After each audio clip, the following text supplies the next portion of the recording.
तो देखंतु वर्तमान बैंक ऑफ बरोदा तरफ नुआ नियुक्तिर नोटिफिकेशन रोचे। एई जॉबटी को ओडिशार सबु जिल्लार प्रार्थी माने उभय पुरुष एवं महिला माने समस्त एई जॉबटी को आवेदन करि परिबे। लिमिटेड वैकेंसी खाली रहइबो। पोस्ट गुड़िक स्पेशलिस्ट ऑफिसर बा एसओ प्रोफेशनल एंड एमिति बहुत गुड़े पदवी आपण मानकर खाली रहइबो।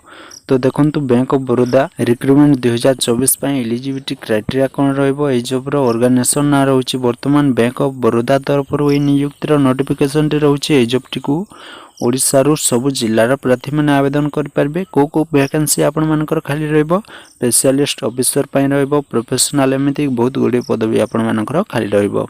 टोटाल देखंतु लिमिटेड वैकेंसी आपण मानकर खाली रहइबो।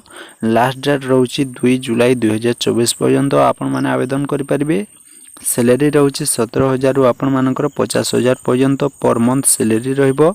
जॉब रो लोकेशन टी देखंतु आपण माने ए जॉब टी को ओडिसा रे आपण मानकर पोस्टिंग रहइबो। तो ए जॉब पई आपण मानकर शिक्षागत योग्यता कोन रहइबो। जदि आपण माने बैचलर डिग्री करछंती ताहले ए जॉब पई आपण माने आवेदन करि परबे। आपण मानकर कंप्यूटर कीबोर्ड बाबद रे नॉलेज थिबा आवश्यक रहउची। तो देखंतु मिनिमम एज लिमिट आपण मानकर बयस सीमा रहउची 21 रु 45 वर्ष पर्यंत आपण मानकु जदी हे जाउची ताले ए जॉब पई आपण माने आवेदन करि परिबे। तो देखंतु वर्तमान ए जॉब पई लास्ट डेट कोन रहउची।